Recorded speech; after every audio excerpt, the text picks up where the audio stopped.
지금 이 시각 여러분이 주목하는 뉴스 만나보겠습니다. 국민건강보험공단에서 역대 최대 규모인 공금 46억 원을 횡령한 뒤 필리핀으로 도주한 팀장급 직원이 국내로 송환됐습니다.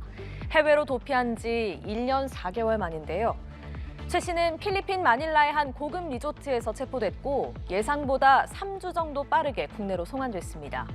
현재까지 경찰과 공단이 회수한 돈은 국내 계좌에 예치했던 7억 2천만 원이 전부인데요. 경찰은 나머지 돈의 행방을 추적하고 있습니다. 방준혁 기자입니다. 마스크로 얼굴을 가린 남성이 경찰의 양팔을 잡힌 채 공항 입국장에 모습을 드러냅니다. 국민건강보험공단에서 공금 46억 원을 횡령한 전 재정관리팀장 45살 최모 씨가 필리핀에서 강제 송환됐습니다. 46억 횡령 혐의 인정하십니까? 인정합니다. 빼돌린 돈은 어디 쓰려고 하셨나요? 최 씨는 지난 2022년 4월부터 7차례에 걸쳐 요양기관의 압류 진료비 지급 보류액 46억 원을 자신의 계좌로 송금한 뒤 필리핀으로 도피한 혐의를 받습니다. 건보공단에서 발생한 역대 최대 규모의 횡령 금액입니다. 현재까지 경찰과 공단이 회수한 돈은 국내 계좌에 예치했던 7억 2천만 원이 전부입니다. 나머지는 가상화폐로 바꿔 숨겼습니다. 인터폴 적색수배 상태에서 1년 4개월 동안 도주 행각을 벌인 최 씨는 필리핀 마닐라의 한 고급 리조트에서 체포됐고 예상보다 3주 정도 빠르게 국내로 송환됐습니다. 검거 이후 피의자의 심리 상태가 안정적이지 못한 점을 우려해서 이민국과 교섭을 시작을 했고 당사자의 심리를 안정시키면서 설득을 한 것이 주요하여 이번에 신속하게 송환할 수 있었습니다. 경찰은 최 씨가 빼돌린 돈의 행방을 추가로 조사하고 계좌 동결 등 조치를 취할 계획입니다. 건보공단은 경찰과 협조해 채권 환수 조치 등 횡령액 보전을 추진하겠다고 밝혔습니다. 연합뉴스TV 방준혁입니다. SNS 게시글로 이동재 전 채널A 기자의 명예를 훼손한 혐의로 기소된 최강욱 전 더불어민주당 의원에게 항소심에서 유죄가 선고됐습니다. 1심의 무죄가 뒤집힌 건데요. 2심 재판부는 1심과 달리 최 전 의원의 게시글에 비방의 목적이 있었다고 판단했습니다. 최 전 의원은 법원이 지나친 상상력을 발휘했다며 상고 의사를 밝혔습니다. 진기훈 기자입니다. 최강욱 전 의원이 지난 2020년 4월 이른바 채널A 사건 의혹이 제기된 이후 채널A 이동재 기자가 한 말이라며 자신의 SNS에 남긴 글입니다. 검찰은 해당 내용이 허위 사실이라고 판단하고 최 전 의원을 정보통신망법상 명예훼손 등 혐의로 재판에 넘겼습니다. 1심의 판단은 무죄였습니다. 비방 목적이 없고 공적인 관심 사안에 해당한다는 게 재판부의 판단이었습니다. 하지만 항소심 판단은 달랐습니다. 2심 재판부는 무죄를 선고한 원심을 파기하고 최 전 의원에게 벌금 1,000만 원을 선고했습니다. 1심과 달리 항소심 재판부는 최 전 의원이 공공의 이익을 위한 비판의 범위를 넘어 고의적 비방 목적이 있었다고 봤습니다. 또 허위인식 내지는 고의가 있었다면서 정치인으로서 여론 형성을 심하게 왜곡할 수 있어 죄질이 좋지 않다고 덧붙였습니다. 유죄 선고 이후 이 전 기자는 구속이 필요한 사안이라며 최 전 의원을 강하게 비판했습니다. 한 사람의 인생이 파멸되고 한 가정이 파괴되고 한 언론사 역시도 누명을 쓰고 온 국민이 선동당해서 피해를 입은 사건입니다. 반면 최 전 의원은 법원이 상상력을 발휘한 거라고 비판하며 상고 의사를 밝혔습니다. 대법원의 그동안의 일관된 판례에 비추어서 대법원에 가서는 진전된 정상적인 판단을 받을 수 있을 거라고 믿습니다. 한편 최 전 의원은 이 전 기자가 허위사실 유포를 이유로 제기한 손해배상 소송 1, 2심에서도 모두 패소했고 현재 대법원 상고심이 진행 중입니다. 연합뉴스TV 진기훈입니다. 만취한 남성이 바다에 뛰어들어 목숨을 잃었는데요. 알고 보니 수영도 못하면서 누군가의 말을 듣고 시키는 대로 물에 들어간 것으로 나타났습니다. 입수를 지시한 사람은 40대 남성 A씨로 몇 년 동안 숨진 남성에게 자신을 조폭이라고 속여왔습니다. 숨진 남성은 A씨에게 협박과 심리적 지배를 받아온 것으로 밝혀졌는데요. 검찰은 A씨를 과실치사 등의 혐의로 구속 기소했습니다. 김영민 기자가 취재했습니다. 한 남성이 상의를 탈의한 채 난간을 넘어갑니다. 바다에 입수하기 위해서입니다. 이 남성, 바다에 빠져 그대로 숨졌습니다. 만취 상태에다 수영도 못했던 겁니다. 왜 그랬던 걸까? 해경 조사 결과 숨진 50대 남성은 누군가의 말을 듣고 바다로 입수한 것으로 확인됐습니다. 입수를 지시한 사람은 40대 남성 A씨. 숨진 남성과 A씨는 지난 2018년부터 부산에 위치한 고시원에서 함께 생활했습니다. A씨는 자신이 과거 칠성파 두목의 오른팔로 활동했다며 숨진 남성과 또 다른 피해자 B씨를 속였습니다. 그러면서 본인 말을 듣지 않으면 폭력배들을 불러 보복하겠다고 협박했습니다. 이들에게 A씨의 존재는 절대적이었습니다. A씨가 서열 정리를 시키면 피해자들은 둘 중 한 명이 실신할 때까지 싸움을 해야 했습니다. 많은 사람들이 보는 곳에서 무릎을 꿇는 일도 서슴지 않았습니다.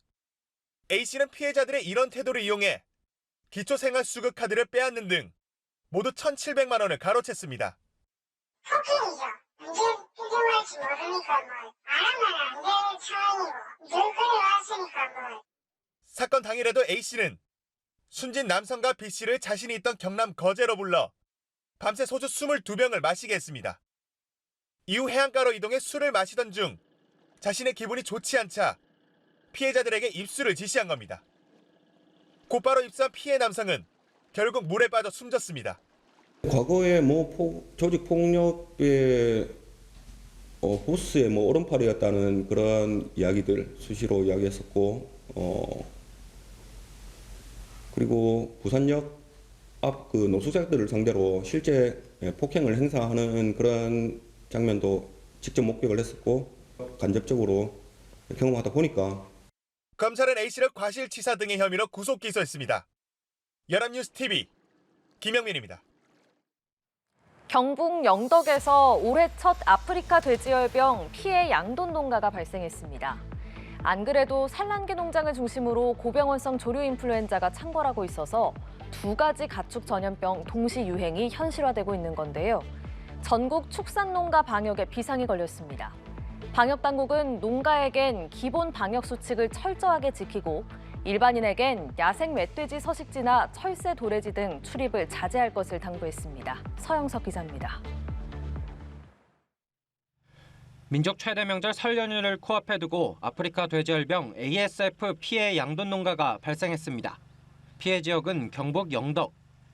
올겨울 산란계 농장을 중심으로 고병원성 조류 인플루엔자 AI도 번지고 있기 때문에 자체 밥상 물가까지 위협을 받을 수 있다는 우려가 커지고 있습니다. 그동안 가축 전염병의 동시 유행 가능성은 예견돼 왔습니다. 피해 양돈 농가가 발생한 같은 날 야생 멧돼지에서만 10건의 ASF 바이러스가 확인됐는데 모두 경북 내륙에 집중돼 있었습니다. 특히 올겨울 멧돼지발 ASF 바이러스는 부산까지 남하하면서 기존 공식은 깨지고 있습니다.